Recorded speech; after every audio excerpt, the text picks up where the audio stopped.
High, আমি সম্রাট। আপনারা আছেন সম্রাট ট্যুর ওয়ার্ল্ডের সাথে। আমি দাঁড়িয়ে আছি পঞ্চানন সেতুর উপরে, যেটাকে বলা হয় মানসাই সেতুও বলা হয়, মানসাই ব্রিজও বলা হয়। মানসাই নদী নিচে দেখা যাচ্ছে, আমি দেখিয়ে দিচ্ছি। আমি আজকে যাব কোচবিহার ডিস্ট্রিক্টের সুন্দর একটি জায়গা, সবার মনের মতন জায়গা। ফ্যামিলি নিয়ে ঘুরতে যেতে পারবেন, পিকনিক করতে পারবেন। নাম হচ্ছে তেকোনিয়া পার্ক। আপনাদের যদি আমার এই ভিডিওগুলো ভালো লেগে থাকে তাহলে একবার লাইক, শেয়ার ও সাবস্ক্রাইব করুন please. Subscribe, like and share. Tekonia পার্কে কোচবিহার থেকে যদি আপনি রওনা দেন তাহলে আপনার বাই রোড পুন্ডিবাড়ি ঘোষকাডাঙ্গা হয়ে ডিস্টেন্স হবে 36 কিলোমিটার। আর যদি কোচবিহার থেকে নিশিগঞ্জ হয়ে আসেন তাহলে 31 কিলোমিটার। ফালাকাটার থেকে ডিস্টেন্স পড়বে 26 কিলোমিটার। আর মাথাভাঙ্গা থেকে এর ডিস্টেন্স 6 কিলোমিটার। আমরা এখন পঞ্চানন সেতু ক্রস করার পরেই আমরা কালীবাড়ি চৌপতি পাবো, সেখান থেকে আমরা লেফটে টার্ন নেব। আমি যে ঢুকে গেলাম এই কালীবাড়ি মোড় দিয়ে, এখান থেকে Tekonia park minimum 1 kilometre. Actually আমরা যেটা দেখতে যাচ্ছি সেটা হচ্ছে Tekonia conservation reserve, government of West Bengal director of ফরেস্টের আন্ডারে। এটা মাথাভাঙ্গা বিট এবং রেঞ্জ, কোচবিহার ফরেস্ট ডিভিশন।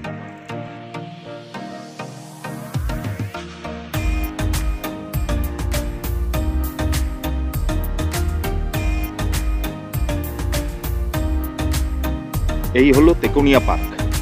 আমি ঢুকে গেছি টিকিট কেটে। ফ্যামিলিদের জন্য, বাচ্চা কাচ্চা নিয়ে আসুন ঘুরতে, খুবই সুন্দর জায়গা। এখানে বাচ্চাদের জন্য পার্ক বানানো আছে, সুন্দর একটি পার্ক। দোলনা, স্লিপার সবকিছুই আছে।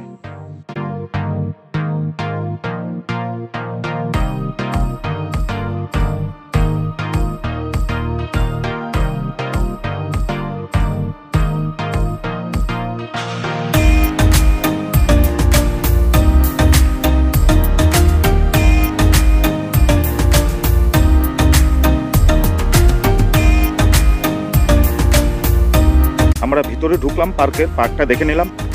চলে যাবো একটু অন্য জায়গায়, কি কি আছে আরো বাইরে। এই যে পার্ক থেকে বের হওয়ার পরেই আপনি দেখে নেবেন এখানে বসার গোলঘর আছে। এই যে বাঁধের পাশ ধরে যে শেডগুলো করে রাখা আছে, এখানে উনুনের ব্যবস্থা আছে। আপনারা পিকনিকের সময় বা পিকনিক যদি খেতে চান তাহলে এখানে পিকনিক খেতে পারেন। প্রায় 9টার মতন এখানে শেড বানানো আছে। অনেক জায়গা, সবাই মিলে প্রচুর ভরপুর আনন্দ করতে পারবেন। আরেকটি দারুণ জিনিস আছে, যারা এই কুল পছন্দ করেন, মানে আমরা এখানে আমাদের নর্থ বেঙ্গলের ভাষায় বড়ই বলি। দেখুন বড়ই গাছ, টেস্টি তো হবেই। এখানে এসে আপনারা বড়ইও টেস্ট করতে পারেন। দেখে আমি একটা বড়ই টেস্ট করব কিরকম, কেমন আমার পছন্দ। এই যে লাল রঙের বড়ইটা আমি একটু খাচ্ছি, দেখি কিরকম টেস্ট। নিয়ে নিলাম, মুছে নিই। ঠিক আছে, টেস্টি।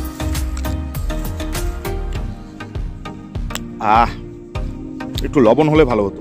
এই তেকোনিয়াতে এসে আপনি পেয়ে যাবেন ছোট একটি রেস্টুরেন্ট। এখানে খাওয়ার ব্যবস্থা আছে, নানা রকম দোকান বসে।